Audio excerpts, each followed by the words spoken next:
Varicose veins కి సరైన చికిత్స కోసం సంప్రదించండి ఎవిస్ హాస్పిటల్. నమస్తే రమగారు. నమస్తే జయ. రమగారు, ఏదైనా మంచి కథ చెప్తారా? ఈ బౌద్ధ జాతక కథలు ఉన్నాయి కదా, ధర్మపథం కథలు అని చెప్పాను ఇదివరకు. విశాఖ కథ అది చెప్పుకున్నాం. అవును. అందులో ఒక చిత్రమైన కథ ఉంది జయ, కుంభఘోషకుడు కథ. పూర్వం అట తథాగతుడు అక్కడ ఆ కాలంలో ఉన్నప్పుడు ఒక వ్యాపార దంపతులు ఉండేవాళ్ళు, భార్యాభర్త. అయితే ఏమైందట, ఆ రోజుల్లో అంటువ్యాధి సోకిందట. భార్యాభర్త ఇద్దరికీ అంటువ్యాధి వచ్చింది. ఆయన చాలా సంపాదించాడు, 40 కోట్ల రూపాయలు. ఆ రోజుల్లో 40 కోట్లు అంటే ఎంత ఎక్కువ. అయితే ఏం చేశాడట ఆయన, తన సంపాదన అంతా ఒక చోట దాచిపెట్టి వాళ్ళకి ఒకే ఒక కుమారుడు ఉన్నాడట. వాడి పేరే కుంభఘోషకుడు. ఆయన ఏం చెప్పాడంటే, అయ్యా మా ఇద్దరికి వ్యాధి వచ్చింది, నువ్వు మా దగ్గర ఉండద్దు, ఇంకా చిన్నపిల్లాడు కాబట్టి నీకు వెళ్ళిపో ఇక్కడి నుంచి దూరంగా ఎక్కడికైనా. కొంతకాలం తర్వాత వచ్చి మా మరణానంతరం మమ్మల్ని ఉన్న ఊరంతా వచ్చిన అంటువ్యాధి ఉంది, గవర్నమెంట్ వాళ్ళే ఏదో చేసేస్తారు, మా కోసం చూడొద్దు.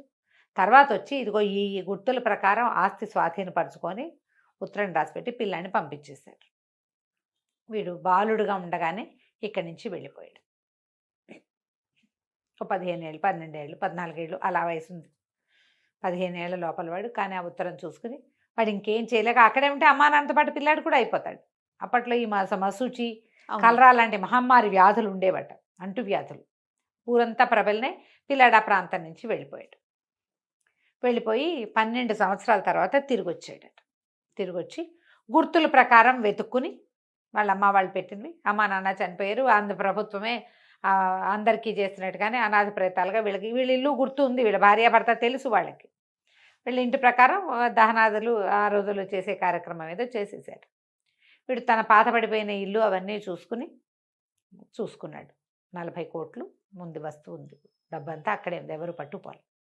కాకపోతే ఏమనుకున్నాడు, నేను సడన్గా బికారిని వచ్చి అదేదో ఊళ్ళో ఏదో పని చేసుకుని పొట్టపోసుకున్న వాడిని, రూపాయి లేకుండా వెళ్ళిపోయాడు అక్కడి నుంచి. 12 ఏళ్ళు బతకాల అబ్బాయి ఏవో రకరకాల పనులు చేసుకున్నాడు. అన్న అస్తంతా ఇక్కడ ఉందని వాడికి తెలుసు. ఓకే.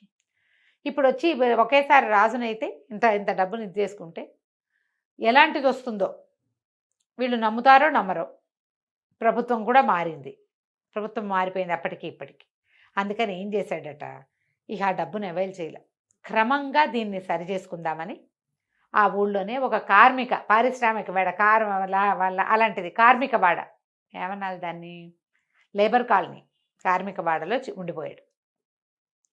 ప్రభుత్వోద్యోగానికి దరఖాస్తు చేసుకున్నాడు. ప్రభుత్వోద్యోగం ఏమిచ్చారు, ప్రకటనలు చేసే ఉద్యోగం ఇచ్చారు. రేపొద్దున రాజుగారి పుట్టినరోజు మీరందరూ రావాలి హో అలా ప్రకటించటం. బాగుంది. ప్రకటన ఉద్యోగం వచ్చింది. ఆ రోజుల్లో ఈ మొత్తం ఈ నిరాశ్రయులైన వాళ్ళకి గవర్నమెంటే ఇళ్ళు ఇచ్చేదిట. నిరుద్యోగులకి గవర్నమెంట్ భృతి ఇచ్చేది, రోజుకి ఇంత 2 రూపాయలు 3 రూపాయలు ఇచ్చేది. తర్వాత లేదా ఉద్యోగం ఇచ్చేది, గవర్నమెంట్కి సంబంధించిన ఏదో ఒక పనిలో వాళ్ళని ప్రవేశపెట్టేది. నిరుద్యోగ సమస్య అసలు లేనే లేదట. ఈ కెనడాలోను జర్మనీలోను అక్కడ కూడా జాబు రావాల్సిన అవకాశాలన్నీ ఉండి ఉద్యోగం రాని వాళ్ళకి గవర్నమెంట్ పే చేస్తుంది. మనకి ఇండియాలో ఎప్పుడైనా వస్తుందా అలాంటిది? అంటే మనం ఇంకా అభివృద్ధి చెందుతున్న దేశంలోనే ఉన్నాం కదా రమ్మగారు. అవును, అవన్నీ అభివృద్ధి చెందేసిన దేశాలు కదా. నిరుద్యోగ జాబ్ పాపులేషన్ ఒకటి క్యాలిక్యులేట్ చేసుకోవాలి కదండి. అవును అవును. అంటే ఉద్యోగం అన్నీ ఉండి, అంటే చదువు గిదువు అన్నీ ఉండి క్వాలిఫైడ్ పీపుల్ ఖాళీగా ఉంటే వాళ్ళకి గవర్నమెంట్ పే చేస్తుంది. సరే, ఈ కుర్రవాడికి ప్రకటనలు చదివే ఉద్యోగం ఇచ్చారు. ఆ ప్రకటనలు చేసుకుంటూ ఉండేవాడు, కార్మిక వాడలో ఉండేవాడు. కొన్ని రోజులు గడిచినాయి. ఆ రాజ్యానికి అప్పుడు రాజు బింబిసారుడు. మనకు తెలుసు కదా, బింబిసారుడు అలాంటి పేర్లు ఉంటాయి. ఈ బింబిసారుడు రాజ్యానికి ఉన్నప్పుడు ఒకరోజు ఏమైందంటే, రాత్రి వేళ ప్రకటన వస్తుంది. ఈయన సౌధంలో బయట కాళ్ళు చాపుకునుకున్నాడు. ఒక పరిచారిక ఆయనకి వీవెని పెట్టి విసురుతోంది. ఆ ప్రకటన వినపడింది. ఏమని, రేపొద్దున ఈ రాజపత్రిక చదవాలన్నమాట, రాజుగారు ఈ ప్రకటన చేయించారు, దీన్ని ఫాలో అవ్వాల్సింది అని. ఏదో పన్నుల గురించో ఏదో. ఈయనట్లా కళ్ళు మూసుకుని, ఆహాహా ఏం కంఠం, కోటీశ్వరుడి కంఠం అన్నాడు.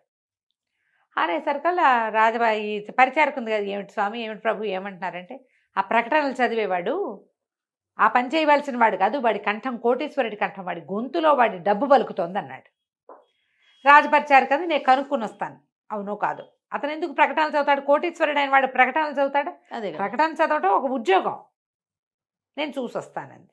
మర్నాడు వెళ్ళింది. వెళితే వీడు ఒక సామాన్య కార్మికుడు ప్రకటనలు చదువుతాడు. కనుక్కొని వచ్చి చెప్పింది, కాదండి కోటీశ్వరుడు కాదు, వాడు మామూలు వాడే, కుంభఘోషకుడు అతని పేరు, పారిశ్రామిక వాడలోని మన కార్మిక వాడలో ఉంటాడు అని చెప్పేసరికి ఒప్పుకోలే. కాదు, నా 6th సెన్స్ చెప్తోంది వాడు కోటీశ్వరుడు, వాడు పేదవాడు అవడానికి వీల్లేదు, వాడి కంఠంలో వినపడుతోంది వాడి తాలూకు ధనం, నాకు తెలిసింది అనేసరికి సరే రాజపరిచారు కానీ నేను వెళ్ళి ట్రై చేస్తాను, ఇంత ఒట్టిగా కనుక్కున్నా కదా, అసలు వాడికి డబ్బులు ఉన్నాయో లేదో నేను చూస్తానని ఏం చేసింది, ఈ రాజభవనానికి కొంచెం దూరంలో వేణువనం అనే ఒక వనంలో తథాగతుడు ఉన్నాడు, అప్పుడు ఉండేవాడు ఆయన. వచ్చి ఆ వేణువనాన్ని చూడ్డానికి వచ్చినటువంటి ఒక సాధారణ ఏమంటారు యాత్రికురాలుగా వచ్చి వెళ్ళి ఇతని దగ్గరికి వెళ్ళింది, ఈ కుంభఘోషకుడి దగ్గరికి. బాబు, ఈ వేణువనం చూడ్డానికి వచ్చాను, ఈ ఊళ్ళో ఎవరూ తెలీదు, నీకు వంట చేసి పెడతాను, నేను మీ ఇంట్లో 4 రోజులు నన్ను ఉంచుకోమని అడిగింది. సరేనన్నాడు. అప్పట్లో అట్లా ఆశ్రయం ఇచ్చేవాళ్ళు. ఈ వేణువనం చూడ్డానికి వస్తే చుట్టుపక్కల ఇళ్లలో ఎవరో ఒకళ్ళ ఇంట్లో అడిగి ఆశ్రయం పొందొచ్చు. ఈ కార్మికవాడ వేణువనం కొంచెం దగ్గరలో ఉన్నాయి. అతని ఇంట్లో దిగింది. వారం రోజులు 5 రోజులు ఉంది. అతని సామాన్య జీవనం, రోజు ఉద్యోగానికి వెళ్తాం, వాడి గిన్నెలు వాడే తోముకుంటాడు, వాడు అన్నం వాడే వండుకుంటాడు, వాడి ఇల్లు వాకిలే వాడే పుడుచుకుంటాడు, వాడి బట్టలు వాడే ఉతుక్కుంటాడు, టంచనగా వెళ్తాడు, టంచనగా వస్తున్నాడు. ఏం కనపడలా. మళ్ళీ వచ్చి రాజుగారికి బిన్సారికి చెప్పిందట, అసలు ఇతను మనం ఏమి ఇది లేదు అని చెప్పింది. తర్వాత కొద్ది రోజుల్లో ఒక కొత్త ప్రకటన వచ్చింది, విశ్వకర్మ పూజ చేయబోతున్నారు రాజ్యంలో, కార్మికులందరూ తలా ఒక వరహ సమర్పించాలి అని చెప్పి. ఇది ఎక్కడికి వస్తుంది, ఆ డబ్బంతా ఒక డిబ్బెన్న వేసి ఆ డబ్బుతోటే విశ్వకర్మ పూజ చేశారు. విశ్వకర్మ అంటే పనులు చేసేవాడు, విశ్వకర్మ ఇవి కడతాడు కదా, ఇల్లు వాకిళ్ళు కట్టే ఆయన, దేవుళ్ళందరికీ కూడా శిల్పి, దేవ శిల్పి. అందుకని కార్మికులందరూ కూడా అందులో పనులలో భాగాలే కాబట్టి ఆ పని ఆయన పూజిస్తారు, కార్మికులంతా పూజిస్తారు. ఈ పూజించే వాళ్ళు వీళ్ళందరూ తలా ఒక వరహ ఇవ్వాలంటే సరే ఏమైంది, వరహాలు అందరూ తలా ఒక వరహ వేస్తున్నారు.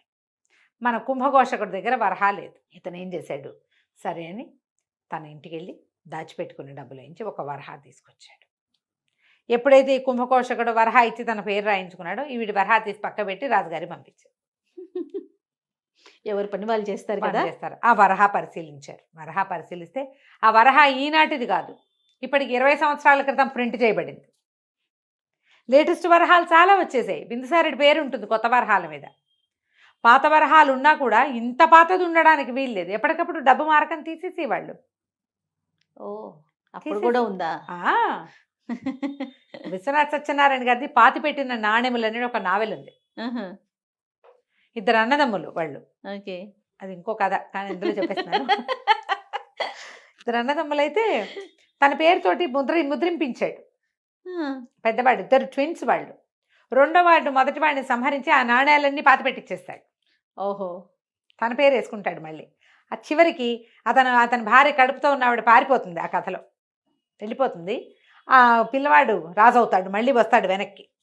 తండ్రి మరణించాడని తండ్రిని అతన్ని చంపరు, కవలల్లో ఒకడిని సంహరించరు, దాచిపెడతారు. ఓకే, అది లెక్క. పైగా వాడు చనిపోతే రెండో వాడు కూడా చనిపోతాడు. అది వాళ్ళ ఇది. అందుకని ఆ రాజుని, నాణ్యాలు ముద్రించిన రాజును ఉండనివ్వకుండా పెద్దవాడిని, చిన్నవాడు ఏం చేస్తాడు, పెద్దవాడిని దాచేస్తాడు ఎక్కడో. ఆయన బయటికి తీసుకొస్తారు. అతను తీసుకొచ్చే క్రమంలో అతను చనిపోతే రాజు కూడా చనిపోతాడు. ఓకే, అతని కుమారుడు రాజు అవుతాడు. ఆ పాతిపెట్టిన నాణ్యాలు తీయబడతాయి.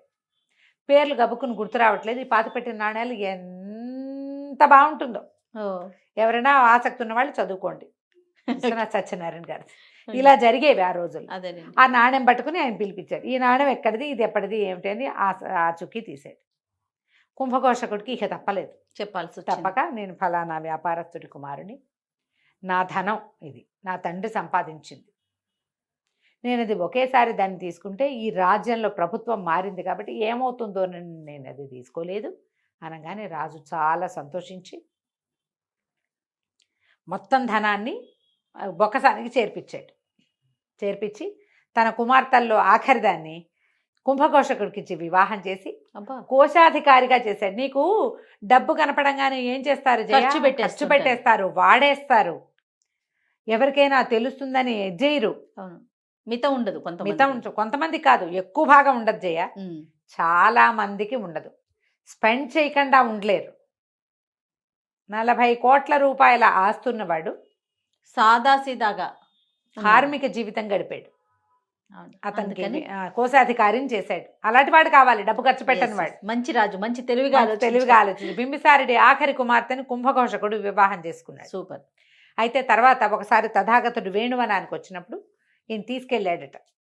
ఎట్లా ఇంత కోటీశ్వరుడైనటువంటి అతను కార్మిక జీవితం గడిపాడు, భగవంతుడికి బుద్ధుడికి ఆయన తెలియజేశాడట. ఓకే. తెలియజేస్తే బుద్ధుడు చెప్పిన ఒక శ్లోకం చెప్తారు. అందులో ఏంటంటే, సంయమనం ఉన్నవాడు వాడికి ఎప్పుడు కూడా వాడి కీర్తి సంపద వృద్ధి పొందుతూ ఉంటాయి. స్థిమితం కావాలి మనుషులకి. అంతే. పెనం మీద పేలగింజలాగా పలిపోకూడదు. అటు ఇటు పడిపోతే ఏముంది, బయట పడిపోతాం. స్థిమితంగా ఉంటే మన గుర్తింపు మనకు వస్తుంది. అతనికి గుర్తింపు వచ్చింది, సంపద వచ్చింది, కీర్తి వచ్చింది. సూపర్. మనం ఇంటి ఎంత నీతి ఉందో రమ్మగారు, ఆలోచిస్తే చాలా మంచి నీతి కథ. ఈ ధర్మపదం కథలు చాలా బాగుంటాయి. కాకపోతే చిన్న చిన్న కథలు. ఎక్కడ చిన్నదండి, చాలానే చెప్పారు రమ్మగారు. నేను చెప్పాను కాబట్టి మీరు చదివితే పేజీన్నర కథ ఇది. అవునా? మధ్యలో విశ్వనాథ్ సత్యనారాయణ గారు వచ్చారు కదా. అవునవును. అందుకని కథ పెరిగింది. రైట్ అండి. నమస్తే రమ్మగారు. నమస్తే.